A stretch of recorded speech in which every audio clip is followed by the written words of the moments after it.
Few had given the Red Devils any hope of victory at Wembley Stadium this Saturday, given all the chaos that is raging behind the scenes at United and the fact the Manchester Giants just endured their worst Premier League season ever.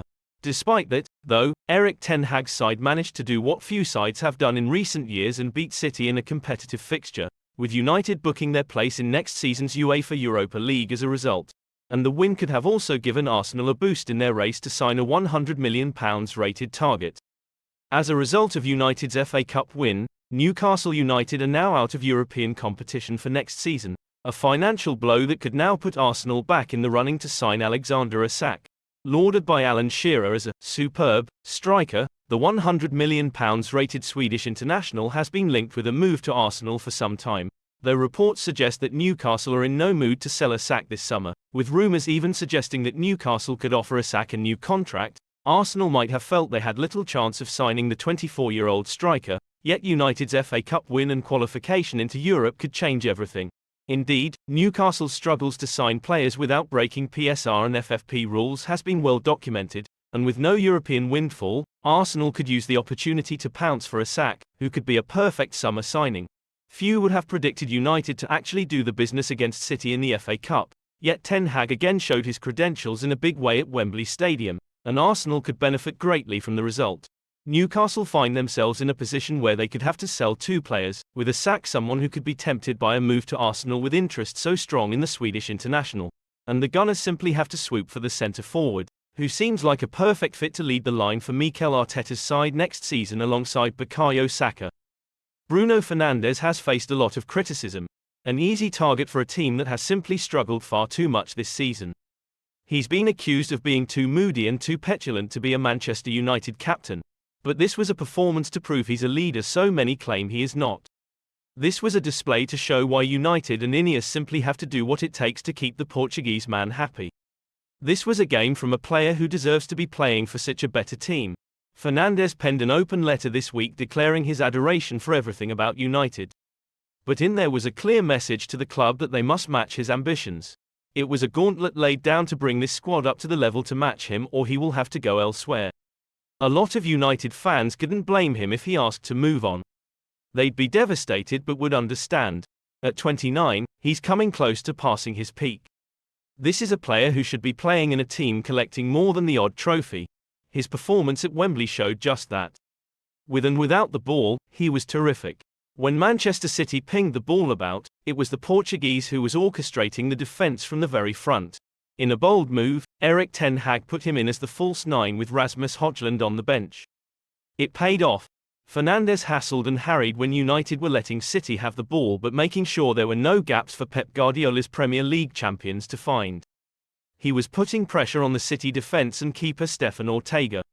That almost led to an early mix-up between the City stand-in stopper and his defence.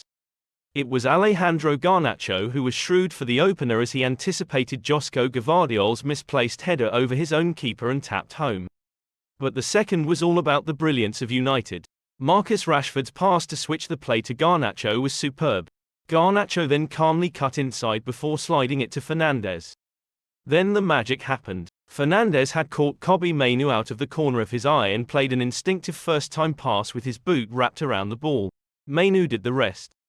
It wasn't an easy finish, but it was all about the setup. United can be buoyed by two teenagers scoring for the first time in an FA Cup final. Ten Hag said before the game in the programme that no matter what happened in the match, there is a bright future ahead for this team. Whether he gets the chance to be there to see them grow remains to be seen. The goalscorers and the likes of Højlund means there is a foundation of youth for whoever is the United manager next season.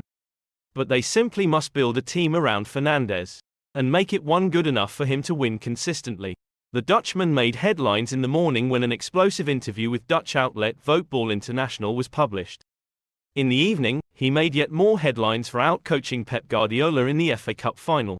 While the expectation is still that the triumph in football's most storied cup competition won't be enough to keep the Dutchman in a job, it was proof that Ten Hag is not a bad coach despite Man United's dire season, which saw them record their worst league finish in decades. The 2-1 win over Man City thanks to goals from Alejandro Garnacho and Kobbie Mainoo illustrated what Ten Hag's legacy at Man United will be should he indeed depart in the coming days.